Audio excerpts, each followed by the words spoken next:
Hey everyone, this is EMDSC14R and this is a review video on the Amtrak LRC. I decided to do a review video on this engine because it's my first Rapido locomotive in my collection, and when I first saw these online, which was about, I don't know, 1 or 2 years ago, I think that's when they came out, I always wanted an Amtrak LRC and an LRC in general, but I never could actually find one in the stores, and actually these are sold out at Rapido. I went to Nicholas Smith Trains in Broomall, PA, and lo and behold, they had these on the shelf, brand spanking new. This is the DC version. This is not the DCC version with sound, but I'm going to put sound in it later on. But I don't have the cars for it, but the real LRC engines did pull AM fleets when they were in service.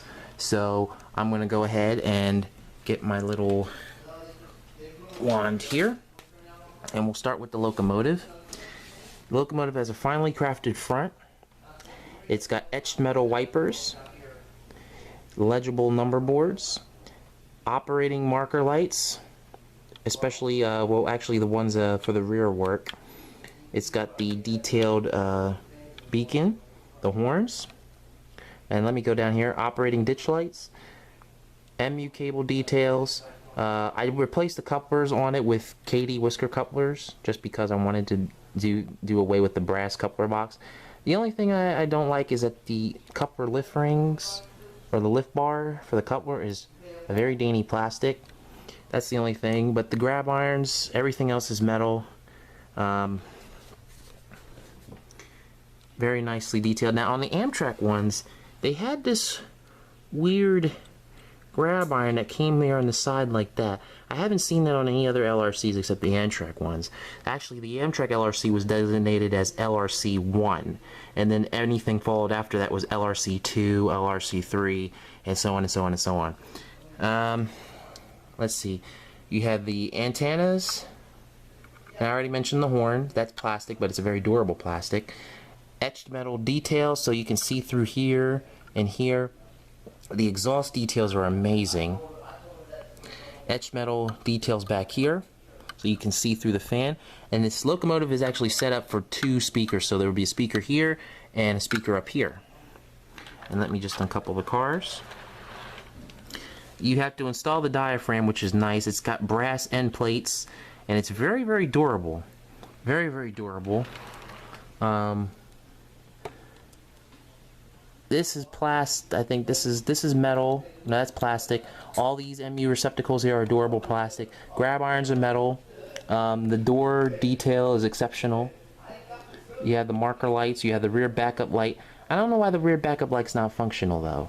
I don't know why. Maybe it is on the DCC model, but not on the DC model. And the trucks are finely crafted as well. Paint is exceptional. Model is very heavy. As you guys can see, there's the box right there, and just because there it is, DC number 39, the other one's 38. But let me show you the functioning marker lights, if I can do that. Let me see. They actually work. See if you can see that. But they actually function. And then the front lights work, but then you have this cool truck light right here, which is really nice. And it actually works when you're going in forward and reverse. And you have in-cab lighting, full in-cab detail, lighted number boards. I mean, the locomotive is just exceptional. I highly recommend, if you're able to get one of these engines, snatch it up. Let me show you what the undercarriage looks like, because I don't think anyone knows what the underside of an LRC looks like. I mean, that's probably more than likely what the original looked like. I mean, it's a streamlined locomotive. And the way that they have the trucks powered, they have these little what is it? The track power comes through the the bearings.